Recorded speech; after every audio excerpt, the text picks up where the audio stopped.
Kia is telling over 400,000 Telluride owners to park outside. Volkswagen is killing half of its models, and the Senate votes to shut Chinese cars out. I'm Jason Valentini, 14-year automotive engineer. Let's get into it.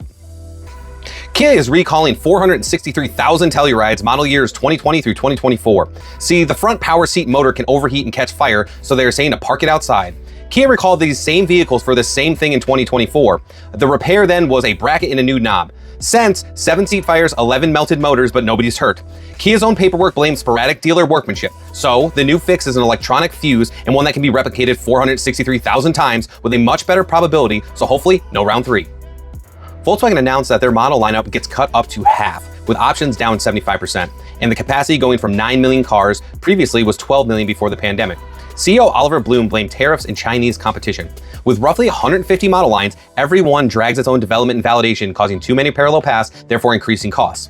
VW also just hinted towards 100,000 job cuts coming along with factory closures, so this is their joint effort in cost reduction to become competitive again globally. On July 15th, the U.S. Senate Commerce Committee votes on the Connected Vehicle Security Act.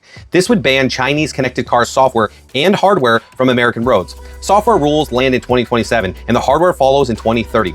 So software you can rewrite, but hardware is a much tougher challenge. You have telematics and control modules all buried 3 tiers down in a supply chain. Polestar is already out for 2027, and this legislation would certainly lock out future Chinese car makers from the US entirely. Stellantis is up 38% this year, kind of. Toyota's $3.6 billion plant expansion, and used EV prices are climbing. Stellantis reported Q2 this week with 1.6 million vehicles globally, up 10%. And North America is up 38% specifically, with about 445,000 units. This was helped by the Ram 1500 with the Hemi and a refreshed Grand Cherokee and Pacifica. But look at the word they used, shipments, not sales. Shipments are units pushed out to dealers, and in that same release, Stellantis also said the quarter reflected prep for the planned summer shutdown. But actual US retail sales last quarter, up 6%. Good, but only 6, not 38. Toyota is putting $3.6 billion into their San Antonio plant to add a second assembly line, 2,000 more jobs, and 2.5 million more square feet. Tacoma production will move slowly up from Baja California over the next 4 years, and plant capacity will go from roughly 200,000 units to 350,000 a year. The timing here isn't subtle either. This landed days after Washington declined to renew USMCA. They're keeping the Mexico plant where they're building Tacomas currently, so this isn't an exit strategy, it's insurance. Used EV wholesale prices jumped 12% year over year last month, with ICE vehicles only up 1.7%. See, pump prices are now sitting at $3.80, up about 21%. So, nobody fell in love with EVs as much as they fell out of love with the pump prices. But 300,000 EVs come off lease this year, and 600,000 come off next year in 2027. So, prices should be dropping soon, just be patient. Honda kills its only EV in America, Max Planck answers solid-state battery failures, and D. Tomaso is building a brand new V12.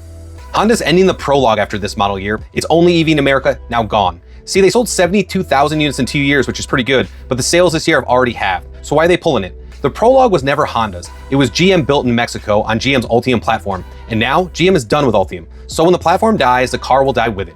Add 25% tariffs on it being built in Mexico, and the spreadsheet just stops working. This isn't Honda quitting EVs, it's Honda losing the partner that helped build one. Max Planck Institute for Sustainable Materials published research on why solid-state batteries fail. See, solid state is the holy grail in EV battery tech, potentially tripling the range of today's packs. But a major problem was always dendrites, tiny lithium spikes that grow while charging and crack the ceramic inside and short the cell. But it was confusing, soft metal splitting hard ceramic. Nobody could explain it. So it turns out now, the dendrite builds pressure and fractures that ceramic. This is a good first step on getting solid state understood and then maybe implemented. OIO Group just announced its collaboration with Italtecnica Engineering on De Tomaso's next generation V12. This is a clean sheet, naturally aspirated V12 on the plan, designed from the ground up with no turbos, no hybrid help, and nothing borrowed off the shelf. Almost nobody greenlights an engine like this anymore because it can't pass emissions cheaply and it will never pay for itself. But De Tomaso is building it anyways. Respect. Honda's no log, solid state spikes, and a unicorn V12. Follow Automotive right now for the industry updates every Monday, Wednesday, and Friday.